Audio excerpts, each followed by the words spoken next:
الرحمن الرحیم نحمده ونصلی علی رسوله الکریم اما بعد عن عبداللہ بن مسعود رضی اللہ تعالی عنہ انه كان رسول اللہ صلی اللہ علیہ وسلم یقول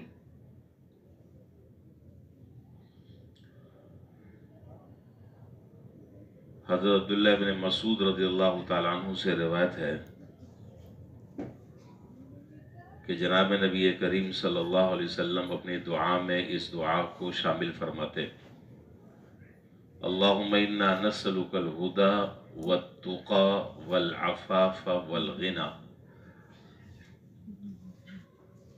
یہ اس دعا میں 4 جملے ہیں اور یہ چاروں جملے دنیا اور آخرت کی صلاح و فلاح کا ضامن ہیں۔ ایک مرتبہ بھی اگر یہ زندگی میں دعا قبول ہو گئی تو بڑا پار۔ اکثر آپ اپنی دعا میں اس دعا کو شامل فرماتے اور آسان الفاظ ہیں: اللہم انا نسألک الہدی والتقی والعفاف والغنی۔ حاصل اس دعا کا یہ ہے کہ سب سے پہلے جناب نبی کریم صلی اللہ علیہ وسلم اللہ تعالیٰ سے ہدایت کی دعا مانگ رہے ہیں۔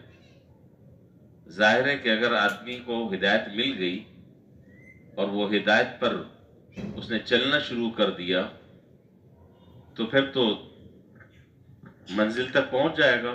ہدایت مل گئی تو پھر باقی رہی کیا چیز؟ اصل تو سارا مسئلہ ہدایت اور گمراہی 2 ہی چیزیں ہیں، اور یہی ہدایت وہ ہدایت ہے کہ جس کی دعا ہر مسلمان ہر نماز کی ہر رکعت میں کرتا ہے: اہدنا الصراط المستقیم۔ ہر رکعت کی ہر رکعت میں سورہ فاتحہ، اس سورہ فاتحہ جب پڑھتے ہیں یہ دعا مانگتے ہیں، لیکن عام طور پر ہم بے توجہی اور بے خیالی سے پڑھ کر گزر جاتے ہیں۔ اس کو سوچنے کا موقع بہت کم ملتا ہے کیا مانگا جا رہا ہے۔ اے اللہ ہمیں سیدھے راستے کی طرف ہماری رہنمائی فرما، سیدھے راستے کی طرف ہمیں ہدایت عطا فرما۔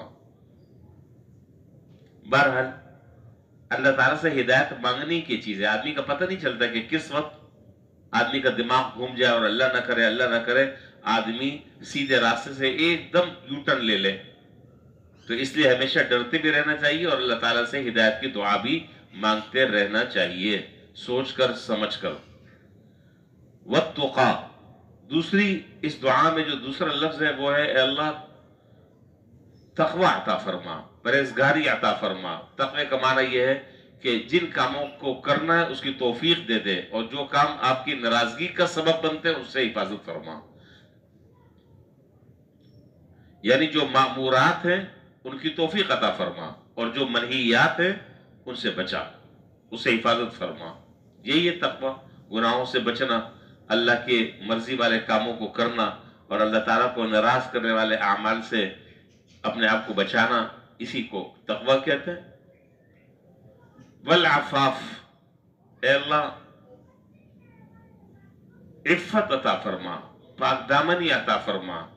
اور دوسرا معنی عفاف کا کہ یا اللہ کسی کے سامنے ہاتھ پھیلانے والا نہ بنا، کسی کے سامنے سوال کرنے والا نہ بنا، اپنی ضرورت کا کسی کے سامنے اظہار کرنے والا نہ بنا۔ ساری حاجت ساری ضرورت آپ اپنے غیب کے خزانوں سے پوری کر دیں، یہ ہے عفاف۔